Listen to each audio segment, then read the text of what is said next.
Okay, ladies and gentlemen, as always, it's a pleasure to be sitting next to Kiki.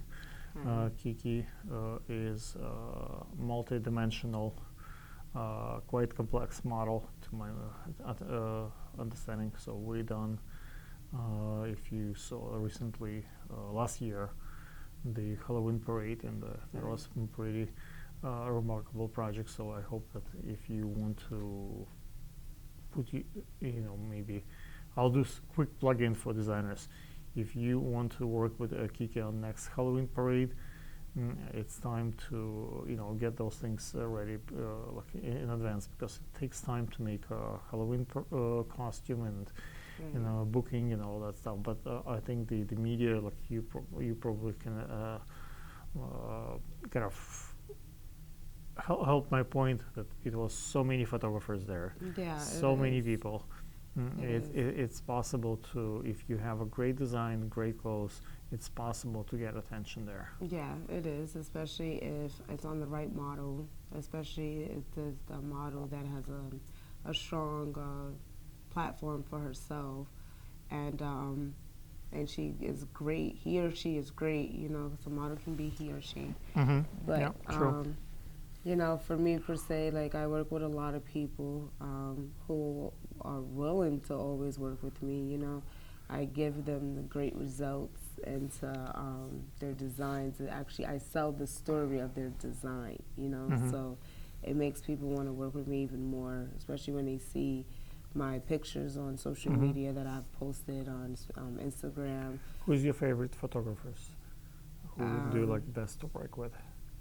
Don Pittman is fun. I like to work with Don Pittman. Yes, I do. He's very fun on set. He encouraged you to be open and to, this is you, if this is really what you want to do, then show. He's entertaining. Yeah, he is. He's really funny. He is. And I like working with you. I feel that I met you at the Sky Room, and that was a great show for me. Thank you. I think you still have the pictures from that show. Yes, I do. I have all the pictures. On your Facebook. And I have it on my Instagram too. And I got a lot of compliment for that look. Like you look really stole the show. On that day, came mysteriously, and with your walk, you kind of make the other models looks a lot less powerful comparing to you. Yeah, it's crazy. I'm only 5'3", but a lot of people still book me for fashion shows because of my walk. And when I put on heels, I look longer, I look like my legs are really long, and it makes up for it. So that's why people book me for fashion shows. It's proportions. It's even if you're small, but if you have long length comparing to the body, it makes sense. You can put a camera a little bit lower. Yeah, you can still make it look tall, but that's the editorial part of that whole look. But if you want end results, so girls don't get discouraged if you don't have the height. With the proper proportions and proper camera, it's possible to make it look interesting. It is, but you have to sell it. That's the whole point. So let me finish with the topic on the parades and move to the next one. So my basically conclusion here is there is in a few weeks it's going to be a parade for the St. Patrick Day. You're not Irish, but still, a lot of people come to see that. So it's a great parade. If you guys still wants to book Kiki, maybe she would yes, be. I am Irish. I'm mixed with Irish, so I celebrate it every year. My mom is Irish. My grandfather, my whole mom's side is cool. Yeah. So every year we celebrate it since I was a little kid. So I'm down. You're down for that. Okay, that's I'm down cool. to be a part of that. Parades have, and this one is in the morning, so it's much more light. Right. Yeah. Because the Halloween parade, it's really dark, and you need to have carrying the lights with you. But parades, I want to iterate, produce coverage, the media, the articles, the photographers. So if you have the right clothes and you have and the right team, and we've done it a few times. So if you do it for the first time, it's really difficult to kind of organize the makeup and hair and the transportation and where you join the parade and where you walk and look what's happening. The more you do it, the better you are at it. Right, and it'll be better to contact me as as soon as possible, especially when it comes to big things like parades and stuff. Because I'm a person like I always change my look. So it's like one day you see me with hair, and then one day I won't have hair. Then I have a bald head, then I have blonde, pink. Like I'm always changing my style, my look. So if anyone is willing to work with me or book me, like, I want them to be able to know that that picture might not even be my current look, even though I just posted this today. By the time you book me, I might have a whole different look, and it might not be the look you want, but I might still be the model for you. So let's say if I don't have any hair today, let's say I might have on a wig another time, but it might be like, oh, who are you? And it's like, oh, Kiki, like. It's like, and then you'll see that it's me, but then if that's not something you want, you have to, let me know. Chameleon, you can pull many looks. Yeah. If you guys look at Kiki's social media, it's like pretty diverse looks options there. Moving towards the booking, let's see where's the most business come that's actually converts into cash and the paid gigs. Because a lot of things we do, like sometimes you need to build your portfolio, you need to build things around to come up, but at the end of the day, you want to feed your family, make some money for your kids, for you, and what shoots actually been producing cash for you in the past, or like a standout like throughout your career? You try a couple of times modeling in the past. Like, what's the standout? What's the best story you can tell? Well, to be honest, no one has paid me for anything. So you didn't do any paid gigs yet? No, and I get published a lot, and I'm supposed to get compensated. I know I am. But when I guess you're freelance and you're doing certain things, they think they can get you for free. They think that they can just but I'm on several covers of different magazines. I'm in spreads throughout, and they're being sold in magazine cafes and stuff. So I know that I am supposed to get compensated as a model. But you're doing this for the exposure to get so to it's a high not. level. If I really wanted to get something for it, I would, but because this is my passion, it's oh, I'll take the L. When I get where I need to go, then I'll worry about that, because these magazines as well as upcoming as well. So how much you think they can really pay me? To be honest with you, everybody, it has to be you have to be considerate. So it's like scratching the back, scratching another.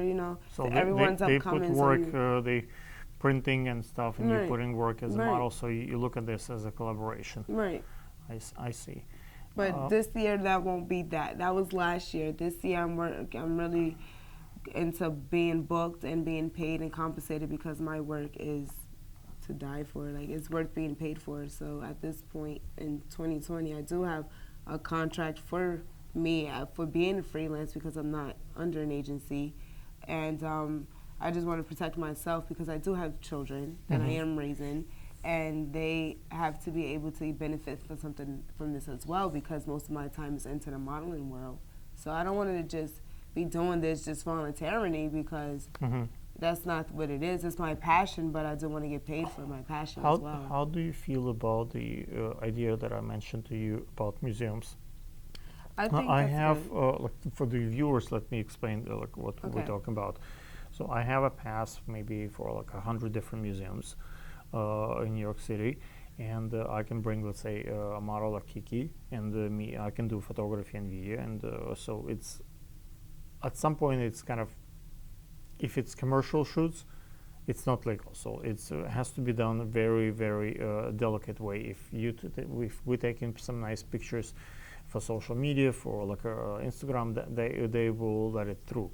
If it's expensive cameras, expensive lights and sound and tripods, they would not allow this. Right. But for the folks who are overseas, and Paris, London, different parts of the world, and they want to have maybe pictures at Brooklyn Bridge or like a Times Square or like a Metropolitan Museum, it's possible to ship clothes to someone like Kiki or me, right? And we take pictures, we take videos, we ship clothes back to you. Yeah. It's very affordable way of being part of the New York scenery, have that real background here. At the same time, not like putting a huge budget for the hotel and airplane tickets and traveling, all Right, that because stuff. that's So like a lot just to get one. Like you never know. A designer overseas can have something really, really dope, but our scenery can go really dope with it.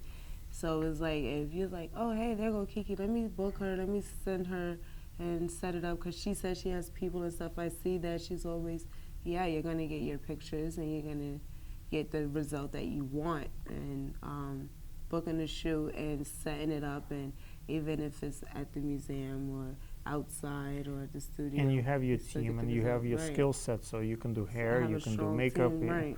So if it's the budget allows, you can bring more makeup people and hair people and Right. stylists. And so you've been around. So if not me, maybe not Don, you still know a whole bunch of photographers and video people who can Right. produce quite dope production. So what's my next question would be basically, let's move on to the personal kind of question. We spoke earlier. Let me see if we have time for that, but I think we do. Yeah, we still have time.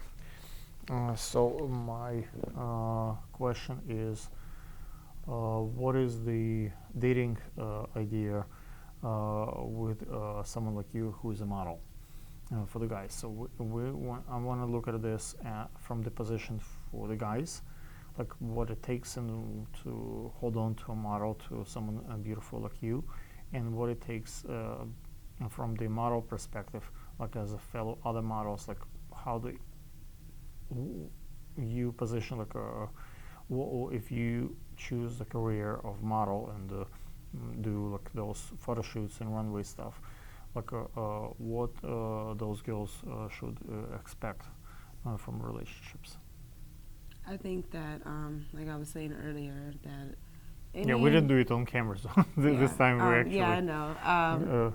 Any female that is going to date a male that's not a part of the modeling industry, that automatically has to let them know what type of work that they're into, because modeling is different. It has different fields. Fashion is categorized differently, but it's still all in the same industry. So if you're dating someone who may not be for nude shoots, then that might break your relationship or put a stress on it, because he may be here for you as a model, but he doesn't look at it how you're looking at it. Like, he's not in your brain. So for him to understand that, he has to understand the modeling industry first before he can understand and accept you, and then there won't be no problems. But if you're dealing with someone who is very supportive of your modeling career, and you're able to do things such as nude shoots and travel and work with a lot of different men, and because a lot of men are photographers, we don't have much female photographers. They're out there, but they're not as like heavy as the men. Like, they're not, you know. So, but they're there. But most of the time, if a model gets booked, it's a male photographer shooting. So if you have a strong trust in, your partner, your man, your husband, boyfriend, whoever, he'll be supportive. He might come along, show support like that. You'll know who's there for you when it comes to being in that. I say that you should see the signs of like insecurities. Try to help them understand that this is something for you. Try to compare something that's passionate for them and help them understand that this is the same way how you feel. Like, if you're dating someone, let's say, who's into basketball, and you would compare, like, the same way you love basketball is the same way I love modeling, like, and then to them they may like, no, it's different, but then you have to find the pointers and you have to break it down to the logic to where they understand, like, okay, I see why you say that. Okay, I understand why you're into it. It's like, to know them, you have to know the game, and to know the game is like you know them, so you love them. So as a model, if they just be them still, because that's why they're a model, they're them, that, you know, the freest of who they can be. So the world is going to see that regardless whether this person wants to see it or not. And as long as they are them and open and outstanding and understanding to their male significant other, I don't think it would really be an issue being in a relationship with a guy, as long as he is willing to be understanding. Can I comment a little bit sideways from what you said? In sports, I think it's kind of something strike me this fashion week. When I went to the art cart, I realized that the first row, for a couple of shows, was totally taken over by different sport teams. So I realized that people come to see a sport game, like, and guys are playing basketball, hockey, whatever the sport is, and people come to see models like to do the runways. So somehow they've been able to create this synergy between sport teams and the fashion. So pretty much it was very interesting to see the whole team, like pretty much like whatever, The like whole team. Whatever the sitting, name of the team was. whatever the name of the team was, They were sitting. there. They were there, you know, for that for those models, and Right. they've been consistently clapping. So it's a whole bunch of strong guys like who play like professionally, like soccer or basketball, whatever the baseball was the team. I don't remember like exactly the team, but I saw so many athletes, like very strong professional athletes, like in the fashion. And then I realized it's two-way street because those models cheerlead and help to bring crowd to the game. So I thought it's both entertaining and it's both have kind of visual interesting use. So athletes actually can probably understand better models than the rest of the guys. Because it's work. It's still work. You know what I'm saying? Like, it's not, oh, this is my friend and I'm hanging out and I'm just, no, this is work. So understand, as a basketball player, they're around women all the time, and cheerleaders, they get a lot of all kinds of attention. Models get all kind of attention, but this is my job. So I'm not gonna stop my job because you built an insecurity real quick, you know. So I like the fact that they talk in the changing room. Yeah, stuff, they and are. there is like They're being more supportive and guys showing out. but they kind of understand the girls have the same kind of environment around the fashion. Well, we have both like guys, girls in the sports also, and we have guys in the fashion as well. So. But primarily, they would think of fashion as girly stuff, and but it's really not. Not. It's really both. Both. It's really for both. Okay, so the time for the today booking is kind of getting to the end, so I have to kind of start packing. But thank you so much for coming. Remind them what is your Instagram. Let's see, like what's your social media, and hopefully this year will be different in terms of you still model, you still do what you love, but you will have financial recognition for that. From the you work hard, you get your publications, you get your pictures. Now it's time to convert those to the maybe a few paid or not few, many, like a commercial one by one. So I think you can show results. You can show like the clothes get sold and seen, and this goes to you, Anita. Hopefully, we done some pictures for you today with Kiki. So like we try different lights, different backgrounds. So here at Brick Studios, and hopefully you like it, and we see more of those. Thank you. You can follow me on Instagram at Kiki_CharlieB_. That's KIKI_CHARLIEB_. And my Facebook is Kiki, KIKI.